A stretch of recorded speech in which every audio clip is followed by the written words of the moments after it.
Chandigarh news express में आप सभी का स्वागत है। और अब खबरें विस्तार से। देश पूछ रहा है 56 इंच का सीना कहां है। भारत चीन के बॉर्डर पर देश की रक्षा करने वाले 20 जवान कैसे शहीद हो गए। सेना के 20 जवानों के शहीद होने पर देश की जनता गुस्से में है, पर सवाल खड़ा होता है कि जब देश के सभी वर्ग गुस्से में है तो मोदी सरकार को कब गुस्सा आएगा। कब तक मक्कार, गद्दार, धोखेबाज, पापी, कपटी, झूठा, पीठ में छुरा घोंपने वाले चीन से निपटने के लिए सैनिकों के हाथ कब तक बंधे रहेंगे। आखिरकार मोदी सरकार को जवाब तो देना ही होगा, क्योंकि जनता पूछ रही है। कांग्रेस नेता राहुल गांधी ने ठीक ही पूछा है कि मोदी जी बाहर आइए, चीन विवाद देश को बताइए, देश आपके साथ खड़ा है। भारत चीन बॉर्डर पर हुए झड़प में 20 जवानों के शहीद होने पर शहर से लगातार प्रतिक्रियाएं आ रही हैं। तो सुने किस प्रकार से जनता में गुस्सा है। चीन! हाय हाय! चीन! हाय हाय! चीन! हाय हाय! पहले कांग्रेस के बड़े नेता सुभाष चावला की प्रतिक्रिया को सुने। देखिए, चाइना को हम भारतवासी 1962 में आजमा चुके थे। उसकी फितरत में ही धोखा है। उस वक़्त नेहरू जी ने उन पे एतबार किया, हिंदी चीनी भाई भाई का नारा लगाया, पंचशील का नारा दिया, लेकिन मोदी जी ने शायद उसको याद नहीं रखा और शायद देश के पहले प्रधानमंत्री हुए जिन्होंने सबसे ज़्यादा चाइना की यात्रा की और उनको भी अपने देश में बार बार बुलाया और एक तरह से देश का 50% से ज़्यादा व्यापार का हिस्सा जो है वो चाइना को दे दिया। बड़ी बड़ी टनल के ठेके, यहाँ तक कि सरदार पटेल जो हमारे बहुत बड़े नेता है, उनकी मूर्ति बनाने के लिए भी 3000 करोड़ रुपए का ठेका चाइना को दे दिया। बैंक ऑफ चाइना देश में खुलवा दिया ताकि वो अच्छी तरह हमारे देश पे कब्जा कर ले। लेकिन चलिए, ये भी हिंदुस्तानी बर्दाश्त कर लेते अगर ये कल वाली घटना चाइना ना करता। अब मोदी जी को 2 दिन हो गए हैं, लोग जो बार बार सवाल कर रहे हैं कि बालाकोट में तो आपने रात को 2 बजे स्ट्राइक की और सवेरे 7 बजे प्रेस कॉन्फ्रेंस करके बता दिया कि जी हमने की है। ये 2 दिन हो गए, हमारे इतने जवान शहीद हो गए, कोई 20 बता रहा है, कोई छुटपुट खबरें ये भी आ रही हैं कि इससे ज़्यादा भी मरने वाले शहीद होने वालों की तादाद हो सकती है। ये बात क्यों छुपाई जा रही है? इसलिए ना कि जो धोखा पहले भारतवर्ष खा चुका, फिर आपने खाया। आपको गलती माननी चाहिए देश के आगे कि हमने चाइना जैसे देश पे फिर एक बार एतबार किया। लेकिन अब देश की जनता जगह जगह प्रदर्शन कर रही है, जगह जगह इस बात की आवाज़ उठा रही है कि चाइना के माल का बाइकआउट करना चाहिए। ये चीज़ें बात की हैं।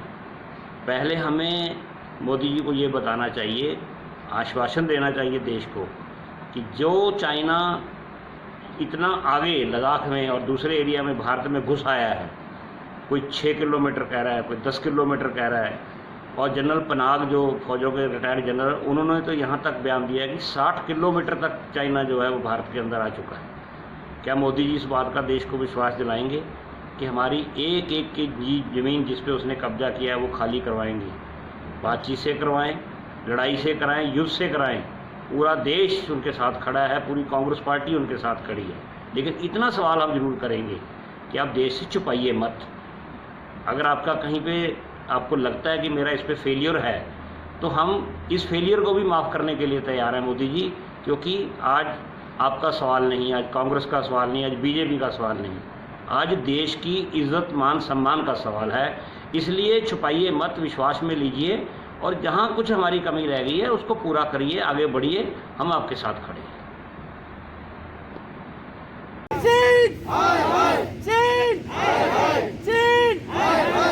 भाजपा के सीनियर लीडर सतिंदर सिंह की प्रतिक्रिया। भारतीय सरकार एवं भारतीय सेना इस समय पूरी तरह से सजग है और चाइना को पूरा मुंह तोड़ जवाब दे रही है। परसों की जो घटना हुई है उसमें सभी शहीदों को हम नमस्कार करते हुए इतनी बात जरूर लोगों से शेयर करना चाहता हूँ कि चाइना का दोस्त पाकिस्तान है। पाकिस्तान भी पंजाब की तरफ से कभी भी कुछ कर सकता है। तो इस समय भारत की जनता पूरी तरह भारत सरकार के साथ है, भारतीय सेना के साथ है और हम पूरा उनका मनोबल बना के रखे हुए हैं। और भारतीय सेना इस देश को कभी उसने पीछे नहीं दिया। अभी जब जब पीछे घटनाएं हुई हैं और भारतीय सेना ने पूरा मुंह तोड़ जवाब दिया है। और मुझे लगता है इस बार चाइना को फिर भागना पड़ेगा।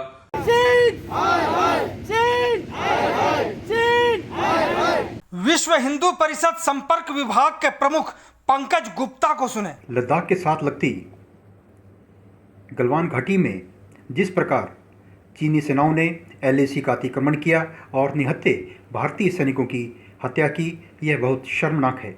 मैं पंकज गुप्ता विश्व हिंदू परिषद चंडीगढ़ का संपर्क विभाग प्रमुख होने के नाते इसकी घोर निंदा करता हूँ। समस्त विश्व पहले ही कोरोना वायरस की महामारी जो चीन की देन है उससे जूझ रहा है। इस तरफ से ध्यान हटाने के लिए चीन ऐसी ओछी हरकतें कर रहा है, लेकिन अब चीन को समझना होगा कि भारत अब 1962 वाला भारत नहीं। आज भारतीय सेनाएं किसी भी बड़े से बड़े दुश्मन का मुकाबला करने के लिए सक्षम हैं। आज विश्व हिंदू परिषद की तरफ से शहीद भारतीय सैनिकों की शहादत को नमन किया गया और साथ ही लोगों से अपील की गई कि चीनी वस्तुओं का बहिष्कार करें ताकि चीन को आर्थिक मोर्चे पर भी परास्त किया जा सके।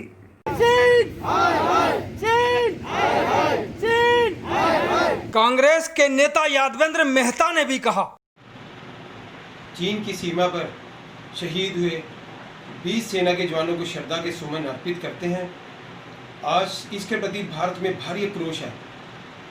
प्रधानमंत्री को सामने आकर सच्चाई बतानी चाहिए कि भारत की सरजमीन पर चीन की सेना ने कैसे कब्जा किया, सेना के जवानों की शहादत कैसे हुई।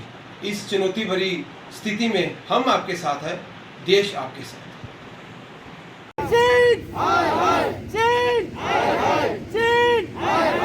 कांग्रेस के ही अन्य नेता हरमेल केसरी को सुने। जिस प्रकार से भारत और चीन के बॉर्डर पर हमारे देश के कर्नल संतोष बाबू और अन्य सैनिक शहीद हुए हैं, सबसे पहले मैं उनको अपनी तरफ से श्रद्धांजलि देता हूं और प्रधानमंत्री जी से सवाल करता हूं, प्रधानमंत्री जी जिस प्रकार से आप अपने भाषणों में छाती ठोकते थे और देश के दुश्मनों को, जो पड़ोसी देशों को लाल आंखें दिखाने की बात करते थे, आज वो समय आ गया है। आप पूरा देश आपके साथ खड़ा है। कब तक ऐसे ही हमारे देश के सैनिकों के, नौजवानों की धर्मपत्नियां विधवा होती रहेंगी, उनके बच्चे अनाथ होते रहेंगे? आज समय आ गया है, आप उनको जवाब दीजिए। पूरा देश, पूरे देश की जनता, पूरे देश के राजनीतिक दल आपके साथ खड़े हैं। आज 56 इंच का सीना दिखाने का समय है प्रधानमंत्री जी, हम सब लोग आपके साथ खड़े हैं। जय हिंद, जय भारत।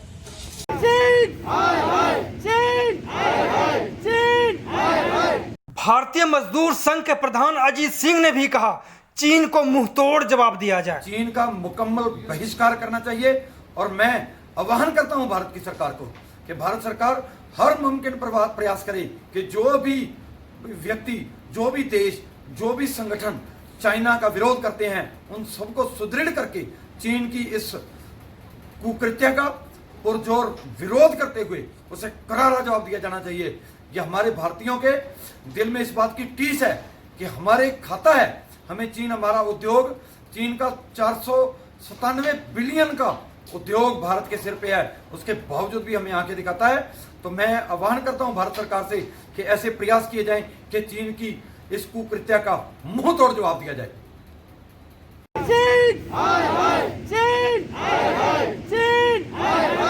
नेता शशि शंकर तिवारी भी गुस्से में। चीन जैसे देश को, पाकिस्तान जैसे गद्दार देशों को मुंहतोड़ जवाब दिया जाए और हमारे जो 20 सैनिक शहीद हुए हैं, तो मेरा ये भारत के प्रधानमंत्री, राष्ट्रपति से मांग है कि कम से कम 2000 उनकी सैनिक जब तक नहीं मरेंगे तब तक उन 20 सैनिक जो भारत के मरे हुए हैं उनको सच्ची श्रद्धांजलि नहीं होगी। भारत माता की जय।